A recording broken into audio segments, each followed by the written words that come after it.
मैं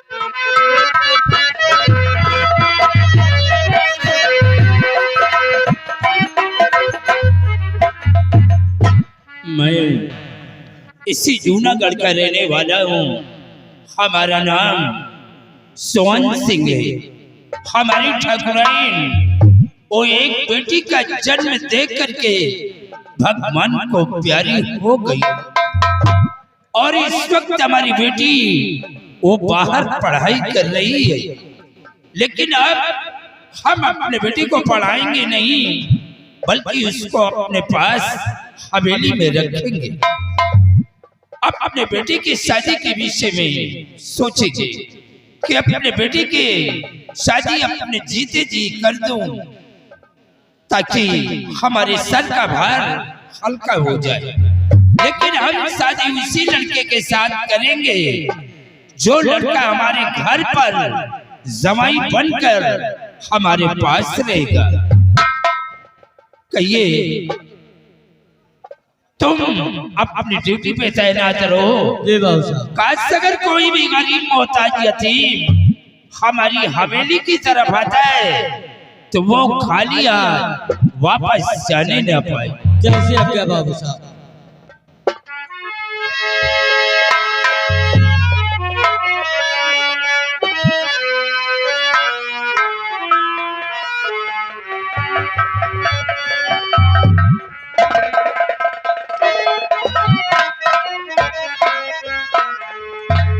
और हाथ जोड़ विनती करो पिताजी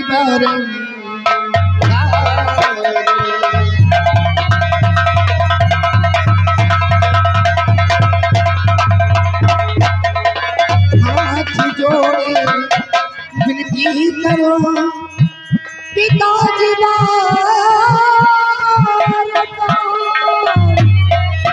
और कितना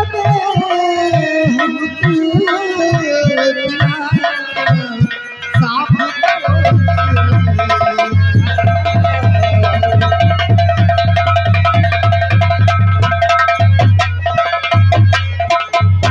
पिताजी, क्या बात है? आप इतना उदास क्यों बैठे हैं? आपकी तबीयत तो ठीक है? हाँ बेटी, बस बैठे बैठे कुछ बातें सोच रहा था। क्या सोच रहे थे पिताजी? 24 घंटे फिक्र में बेटी रहूं।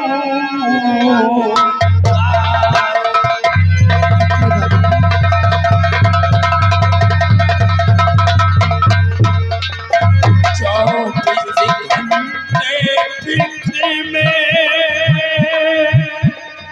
बेटी रहूं उदास। आई परसी अठारह की हुई रहो हमारे।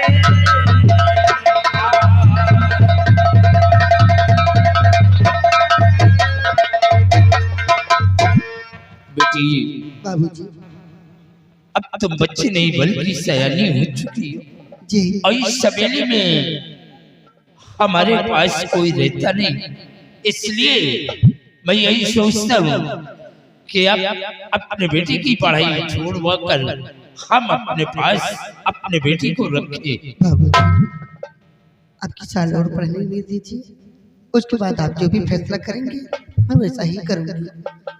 ठीक है, अगर तुम्हारी यही मर्जी है तो अब की साल और पढ़ाई कर लो, फिर अगले साल देखा जाएगा। बाबूजी, मेरी कुछ समझ में नहीं आ रहा है। क्या हुआ? मेरी समझ में ये नहीं आ रहा है कि आप बोलते हैं तो न जाने क्यों ऐसा लगता है कि आपकी तबीयत ठीक नहीं है।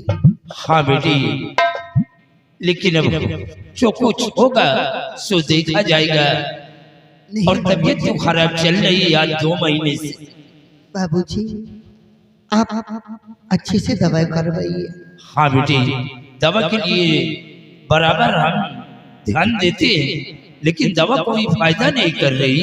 क्योंकि पिताजी आपके सिवा हमारा कोई है नहीं। अगर आपको कुछ हो गया तो हम किसके सहारे रहेंगे? हाँ बेटी, घबराओ नहीं, ऊपर वाला चाहेगा तो सब ठीक हो जाएगा। मैं मालिक से यही दुआ करूंगी कि आपको कुछ ना हो। हाँ बेटी। आइए पिताजी, सबसे पहले सब लोग बैठकर भोजन करते हैं, उसके बाद आप खेत की तरफ जाना। चलो बेटी, सबसे पहले हम लोग भोजन करेंगे, फिर उसके बाद बाकी का काम देखेंगे। क्योंकि सुबह से आपने कुछ नहीं खाया। आओ पिताजी। आओ।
कहा भौजी बहुत सुस्त नजर आवत हो। जब नैहरे से आए तो एकदम चलहवा मछरिया चमकत रही, तुम तो सहरिया झुरात चली जा। कहा भौजी बताओ, अपने देवर से न बताओ, कैसे बताओ? क्या बताऊं शेरू, तुम तो अच्छी तरह जानते हो सब कुछ कि घर में इतना सारा काम पड़ जाता है, मैं परेशान हो जाती हूँ। चूल्हा चौका बर्तन करना, कपड़े धोना, माँ और बाबूजी का सेवा करना। देवर जी हैं वो कॉलेज जाते हैं पढ़ने के लिए, उनको भी समय से चाय नाश्ता कराना पड़ता है। अभी तक मेरे पास ननद नहीं थी, एक ननद भी हो गई है, उसका भी लाना पालन करना पड़ता है। इतना सारा काम पड़ जाता, मैं परेशान हो जाती हूँ। ये बात बैठकर सोच रही थी अभी तक। बड़ी मेहनत कर जात है, तुम हंस मेहरारू बर्दाश्त कर ले, सब मेहरारू बर्दाश्त हो न कर पाओ। शेरू तोहरे जगह हमार मेहरारू हो तो मुहे मुंह के चली जाए। किसी भी औरतों को ऐसा नहीं करना चाहिए। हाँ। किसी भी औरतों को ऐसा नहीं करना चाहिए शेरू, क्योंकि देखो ये हमारी माँ है, हाँ। हमारे बाबूजी हैं। आखिर इनकी सेवा मैं नहीं करूँगी तो इनकी सेवा कौन करेगा? माँ को दिखाई नहीं देता, बाबूजी बूढ़े हो गए हैं, इनकी सेवा करना हमारा तो फर्ज है ना। और फिर रही बात मेरे देवर जी की, मेरे पास तो कोई औलाद अभी है नहीं, लेकिन मुझे माँ की तरह मानता है मेरा देवर। कभी एहसास नहीं होता कि मेरे पास कोई बेटा नहीं है। और देवर है और ननद है मेरी बिटिया जैसे, वो भी है। इन लोगों से इतना प्यार मिलता है, कभी मैके की मुझे याद नहीं आती है। इसीलिए सोचती रहती हूँ सारा काम सारी मुसीबत अपने सर पे डाल लूंगी, लेकिन किसी कोई परेशानी नहीं आने दूंगी मैं। सही है भाई, तुमका समय आज। और क्या, मेरे पति तो पूरे देवता है। हाँ, ये घर में सब देवी देवता तो है, खाली हम ही हनुमान जी हैं। मतलब आपका फुल विश्वास है कि ये लोग तुमका मयात है।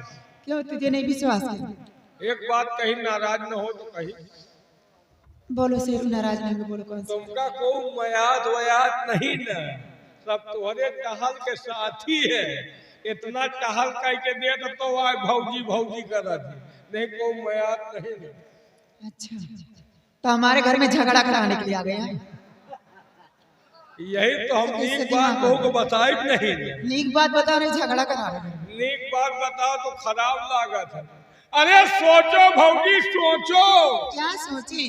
मान लीजिए तुम्हारे सास का नहीं देखा था, अंधा ढूंढा रहा, लेकिन तुम्हारे ससुर का तो देखा था। अगर एक लोटवा पानी ले कोई पतो हो पानी लाया, दुनिया ससुर नीमे के तो इनका वो सारा हमें के तो इन मांगत है। तुम्हारा देवर विमल है, दिन भर पढ़ाई करा दी, संध्या का 4 बजे आ जाती, कहा भैया खेते में पानी लगाया है तो पनिया बांधे वो जा सकत, लेकिन बैठे मिले खाने को तो को जाए कमाने को, नहा के चड्ढी तक फेंक दे, ले भौजी धो दो, पता नहीं वो मसार का लाग हो काना लाग हो। तुम्हारी ननद अब तक नान के रही, धीरे धीरे सयान हो गई, कहा तुम चूल्हे बाधन धै दियो तो तुम्हारे चूल्हा में लकड़ी वो लगा सकत। हम तो कह दिए घर में मन से भी तुहार कमात है, तुम जो चाहो वो हो, लेकिन तुम कबो चाहता ही नहीं ना। वाकई में से हाँ, बात तो हद तक सही कहता है। हम गलत बात कौनो मेहरारू बताते ही नहीं ना। बात तो हद तक सही कहता है कि घर के अंदर सिर्फ मेरे काम के स्वार्थी है सब लोग। चूल्हा चौका बर्तन करना हो तो सिर्फ चंदा देवी है इस हवेली के अंदर। कौनो काम करे कोई तो खाली अंडा दे। चंदा देवी, चंदा देवी। चूल्हा चौका बर्तन करना हो तो चंदा देवी है, अगर कपड़े धोना हो तो चंदा देवी है, बुढ़ी और बुढ़िया का सेवा करना हो तो चंदा देवी है। बात सही कहता है शेरू कि सब लोग मेरे काम के स्वार्थी है और मेरे पति ने कमाए तो घर के अंदर रोटियां खाने के लिए ना मिले। सब लोग मौज मस्ती करें और हवेली के अंदर काम मैं करूं सिर्फ, लेकिन आज के बाद ऐसा होगा नहीं। आने तेरे भैया का फैसला होकर रहेगा, या तो इस हवेली के अंदर वही लोग रहेंगे या तो मैं रहूंगी अब, क्योंकि खाना बनाऊंगी नहीं, जब भूखे मरेंगे तब पता लगेगा। खाना न बने है तो आजे तुमका अंदाजा लाग जाए तुमका को कितना मयात है। हम तो कहे जैसे मन से तू गए मन से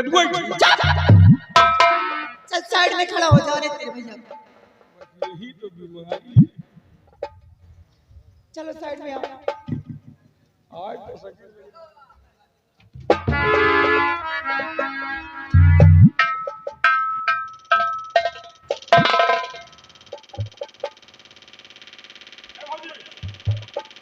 नहीं गाड़ी हम चला के आ रहे।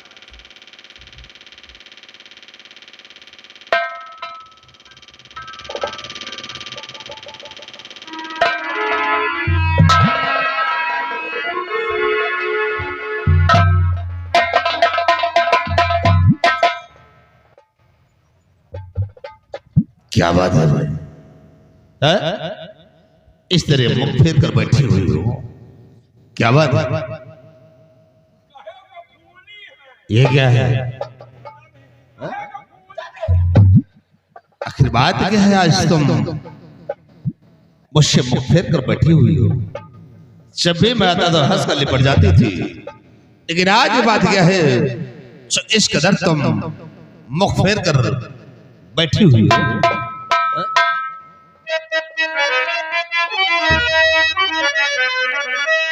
और कहो किस सोच में प्राणी प्रिय में बैठी हो,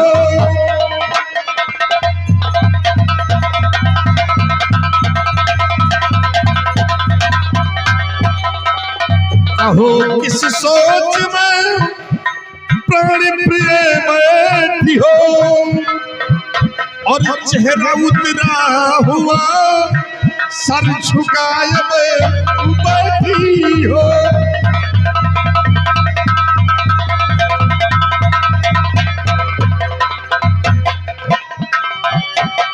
किसी ने कुछ कह दिया और सितम भारी है, किसी ने कुछ कह दिया और सितम भारी है, कि कौन सी सोच में तुम उदास बैठी हो।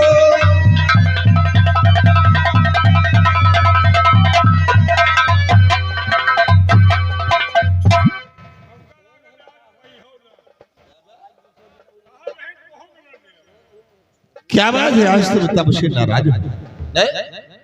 क्या हुआ?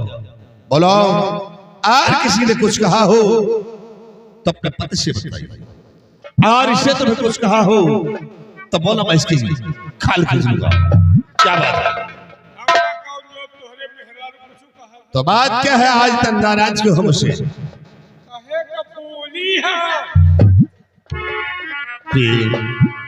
जब तक तुम मुझसे बताओगे नहीं तब तक मैं समझूंगा कैसे कि बात क्या हुई है?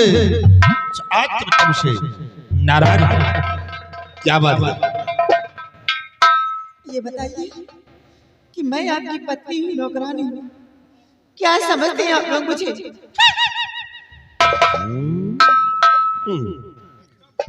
ये कौन कहता कि तुम नौकरानी हो? अरे तुम मेरी पत्नी हो, और पत्नी पति का आधा अंग होती है। आज तुम एक ऐसी बच्ची बच्ची बातें करती हो, समझ में नहीं आ रहा बात क्या है। आज इस तरह तुम बातें कर रहे हो, क्या बात है? माजरा कुछ समझ में नहीं आ रहा। माजरा नहीं समझ में आ रहा, सुनिए मेरी बात। क्या बात है? और पूरे परिवार को खाना नहीं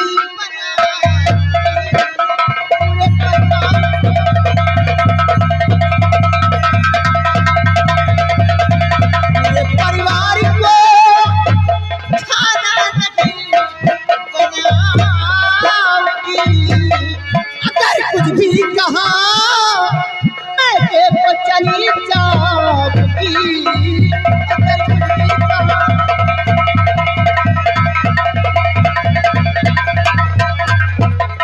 कोई दोषी नहीं, कोई इस कदर मैं काम करूं। कोई दासी नहीं, कोई इस कदर मैं काम करूं। किसी ने तुमने कहा खोटी खरी।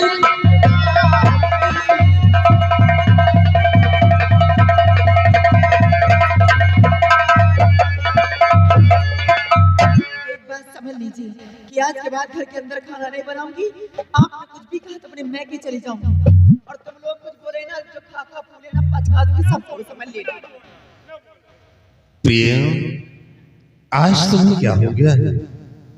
तुम इस तरह बातें कर रही हो कि पूरे परिवार के लिए तुम भोजन नहीं बनाओगे।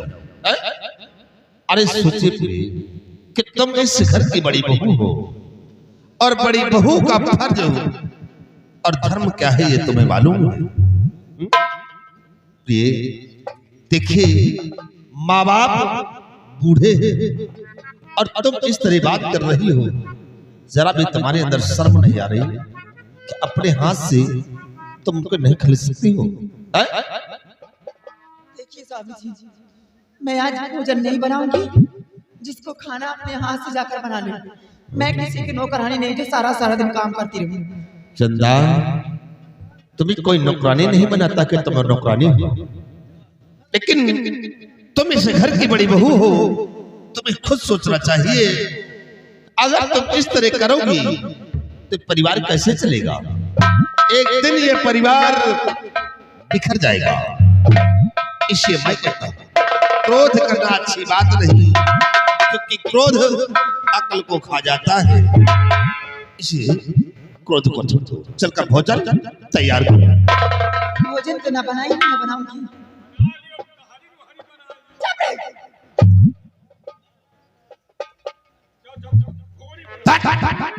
नालायक कहेगा, साले घर में राशन नहीं क्या मैं? हराम घोर, तुम्ही जैसे लोगों ने इसे बिगाड़ रखा है। चंदा, देखिए, अभी हम तुम्हें प्यार से समझाते हैं कि माँ बाप भूखे रहे और हम उन्हें देखें ऐसे। देखो, तुम्हारा धर्म और कर्तव्य यही कहता है कि परिवार की सेवा करना। बहू का फर्ज होता है कि माँ बाप की सेवा करना, ये बहू का धर्म होता है। स्वामी जी, आप भी समझदार हैं और अच्छी तरह समझते हैं। मान लीजिए मैं भी तो सारा सारा दिन काम करती रहती हूँ। अच्छा, और तुम्हारे बाबूजी, मान लीजिए तुम्हारी माँ को नहीं दिखाई देता, तुम्हारे बाबूजी को दिखाई देता है। अच्छा, यार दोस्तों से मिलने जहाँ देखो चले जाते हैं, कम से कम वक्त जरूर पे एक लोटा पानी तो ले सकते हो। और तुम्हारी बहन अब छोटी नहीं रहती, हो गई चाहे तो मेरा भी हाथ बटा सकती है, लेकिन वो सारा दिन घूमती रहती है। तुम्हारा भाई विमल सिंह है, वो भी आता है पढ़ाई करके, वो भी घूमता रहता है। अरे कुछ तो काम कर सकते हैं लोग, कि मैं ही सिर्फ बाहुबली के अंदर करने के लिए। चंदा, आप ही सोचिए, काम करने से कोई इंसान मर नहीं जाता और ना ही कमजोर होता है। इसे चंदा हम तुम्हें अभी भी समझाते हैं कि वो बहू बहुत किस्मत वाली होती है जिन्हें माँ बाप की सेवा करने का अवसर मिलता है। बहुत किस्मत वाली वो बहू होती है। इसे चंदा मेरी बात की कदर कीजिए और चलकर भोजन तैयार कीजिए, क्योंकि मैं अपने माँ बाप को भूखे नहीं देख सकता। तो फिर चंदा फिर ये भी तुम जान लीजिए कि अभी तुमने मेरा प्यार देखा है, नफरत रही और कहीं नफरत की ज्वाला भड़क गई तो फिर भूल जाऊंगा कि तुम मेरी पत्नी हो। याद रखना चंदा, हमें तुम्हारे चेहरे का नक्शा बिगाड़ दूंगा। इसे मैं जा रहा हूं और वापस आऊं तो मुझे भोजन बराबर चाहिए।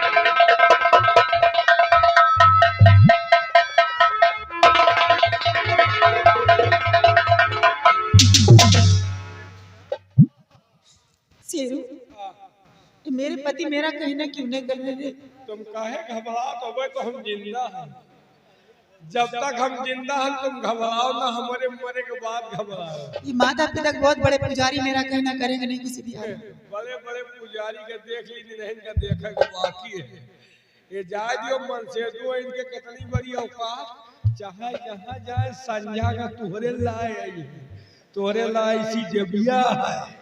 मतलब तुम ना समझो, ये सब समझा तोहरे लाए इसी जबिया है संजय का, तोहरे लाए। अब गर्म हो तो गर्म रहो, सूधे रहो बात। आने दे शाम को, शाम को आएंगे जब प्यार से बात करेंगे ना, मारूंगी लात बेड से नीचे चले जाएंगे।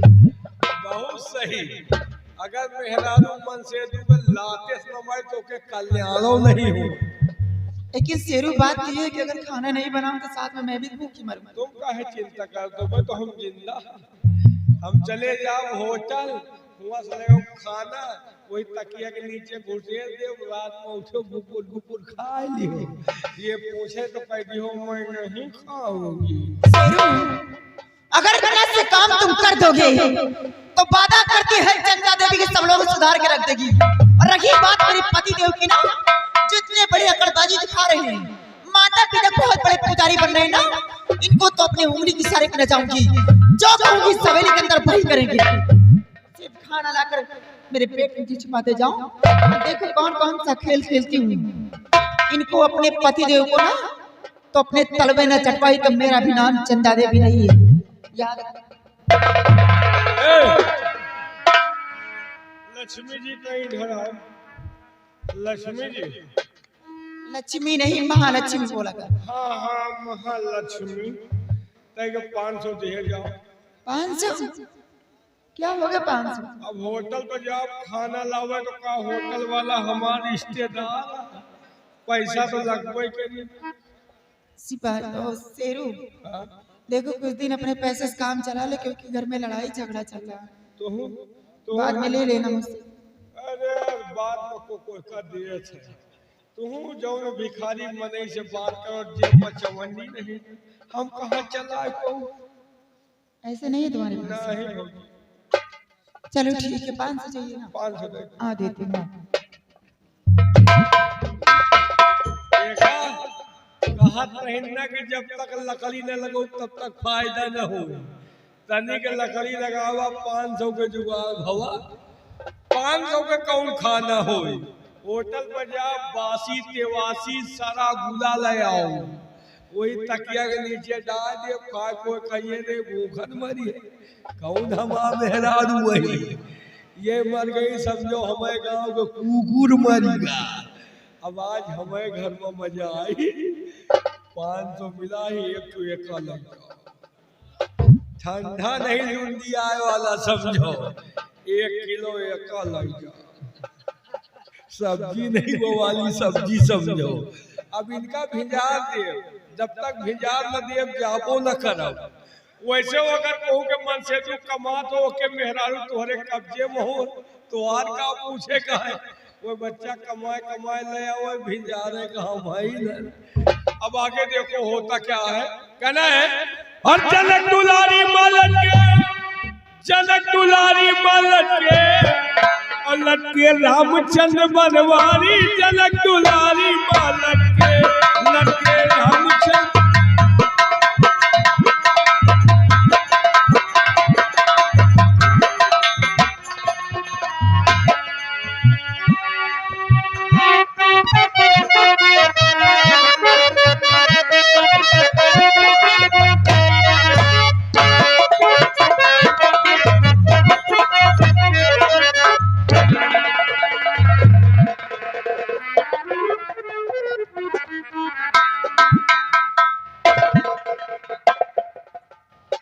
सीता, क्या हो गया?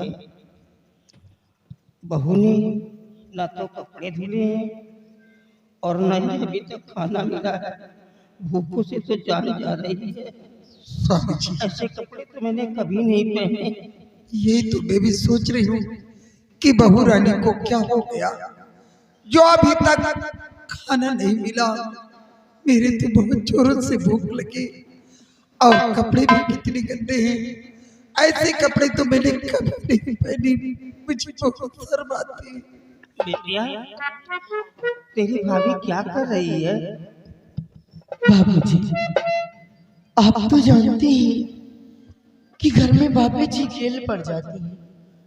उनको बहुत सारा काम करना पड़ता है, इसीलिए हो सकता है कि भाभी जी खाना बनाने में लेट हो जाती हूँ। बाबा हाँ बेटिया, चलो बैठो, जब समय मिलेगा तो जरूर आएगी।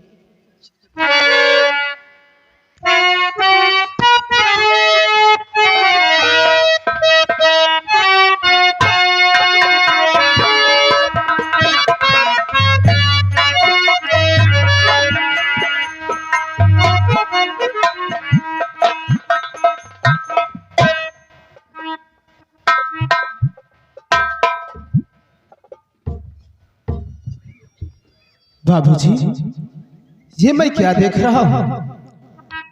आप इतने गंदे कपड़े पहने हुए हैं। क्या भाभी माँ ने आपके कपड़े नहीं धुले? नहीं बेटा। और आपकी आंखों से आंसू? कुछ नहीं बेटा। क्या बात है? सब नसीब का खेल है, कुछ नहीं। अब उम्र के हिसाब से अच्छे कपड़ों से नफरत होने लगी है बेटा। ये कैसी बात कर रहे हो दादाजी? अच्छे कपड़े अब शोभा नहीं दे रहा है। ऐसा तो नहीं कि आप मुझसे कुछ छिपा रहे हैं? क्या बात है बाबूजी? कुछ नहीं बेटा, कुछ नहीं। मुझे मालूम हो गया कि आप मुझसे कुछ नहीं बताओगे। मैं दादी माँ से पूछ लेता हूँ। दादी माँ, कहाँ जा रहा है?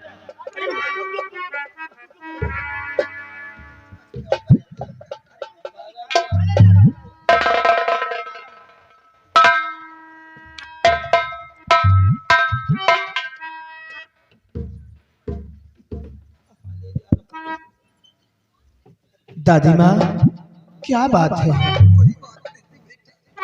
आपकी आंखों में फिर आंसू क्यों है? दादाजी भी रो रहे हैं, बहन भी मेरी। क्या हुआ? कुछ तो बोलो। दादी माँ, आप चुप रहो दादाजी।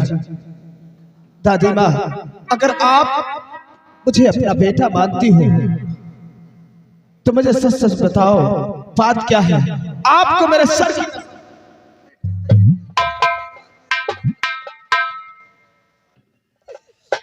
बेटा बिमल, आज तूने कसम खिलाकर मजबूर कर दिया तो सुन मेरे नाम। बहू रानी ने खाना बनाया नहीं, मैं भी भूखी पड़ी तेरे दादा पड़े।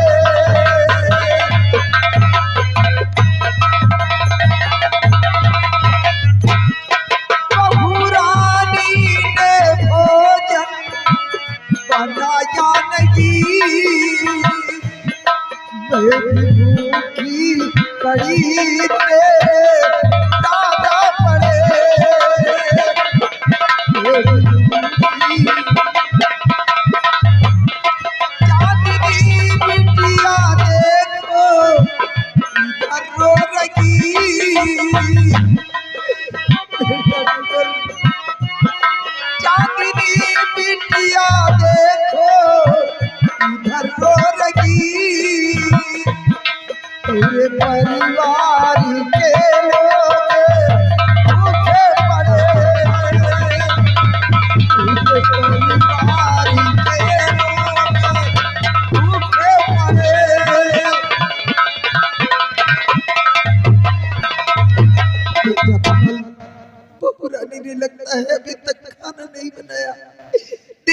बापू जी भूखे हैं और मैं भी भूखी हूँ। जाती बिटिया विमल, बच्चा मेरी बात सुनो। क्या बात है? मेरी पहली बात सुन, इसके चक्कर में तू मत आ। देख परिवार इतना बड़ा है, बहू अकेली काम करने वाली, जरा सा लेट हो गया तो क्या हम लोग मर जाएंगे? देखो कैसे लड़वाने की बात कर रही है ये। वाह बाबूजी वाह, एक सच छुपाने के लिए कितने झूठ का सहारा लेना पड़ता है आपको। घर में इतनी बड़ी बात हो गई और आप लोगों ने हमको बताया तक नहीं। बाबूजी, खाने का भी कोई समय होता है, शाम के 4 बज गए और अभी तक आप लोगों को भोजन नहीं मिला। झगड़ा करेगा तू? जा रहा हूँ अभी भाभी के पास में, जा रहा हूँ अभी।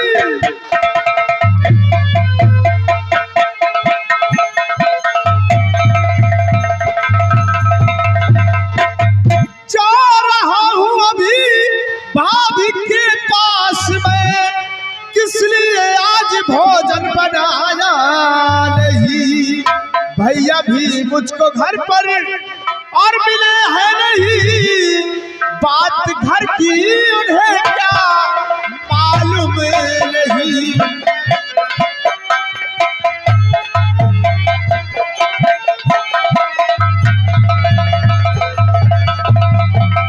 आप लोग चिंता मत करो, मैं इसी वक्त भाभी जी के पास जा रहा हूँ।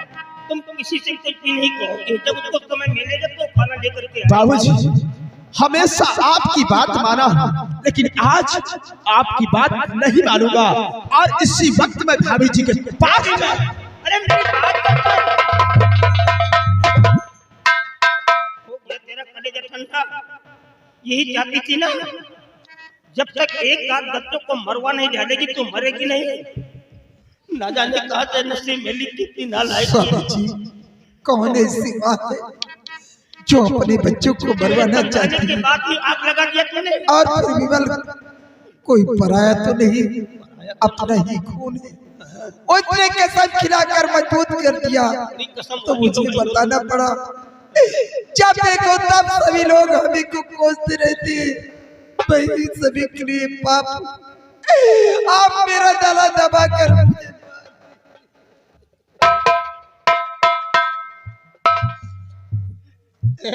ऐसा मत बोलो सीता, तुम हमारी जिंदगी हो, हम तुम्हारे बगैर नहीं रह सकते हैं। देखो जमाना बहू का आ गया है, ये बच्चे नए हैं, इन लोगों के अंदर भी नया खून है। जरा सोचो, अगर हमारे दोनों बच्चे आपस में लड़ गए तो हमारा घर बर्बाद हो जाएगा, हमारा बुढ़ापा बर्बाद हो जाएगा। हम क्या कर सकते हैं? मिलना तो बहू के ही आते हैं, हम क्या कर सकते हैं? ये हमारा परिवार एक मोतियों का हार है सीता, अगर एक बार टूट करके बिखर गया तो हम अपने जीवन में कभी इकट्ठा नहीं कर पाएंगे। हम क्या कर सकते हैं? लेकिन एक बात जरूर मेरी समझ में आ गई, जब मेरा भाई खत्म हुआ था, बड़े भाई होने के नाते सारी जायदाद मेरे नाम आ गई थी और आज भी सारी जायदाद मेरी ही नाम है। जो 200 बीघे जमीन है वो जमीन भी मेरे ही नाम है। अब हम सबसे पहले आधी जायदाद विमल के नाम करेंगे, क्योंकि मेरी जिंदगी का अब कोई भरोसा नहीं है। भगवान न करे अगर मुझे कुछ हो गया, हो सकता है कि विमल ऐसे ही न रह जाए, समर विमल को ना दे तो विमल यही सोचेगा कि दादाजी ने मेरे साथ धोखा किया। नहीं, हम सबसे पहले आधी जायदाद, चल अचल कूला मकूला जो भी संपत्ति है सब कुछ हम आधा कर देंगे। ये बिटिया तू अंदर जा और देख घर के अंदर क्या हो रहा है, खाना बन रहा है कि नहीं बन रहा है। हम लोग वहाँ नहीं जाएंगे। चल माँ चल।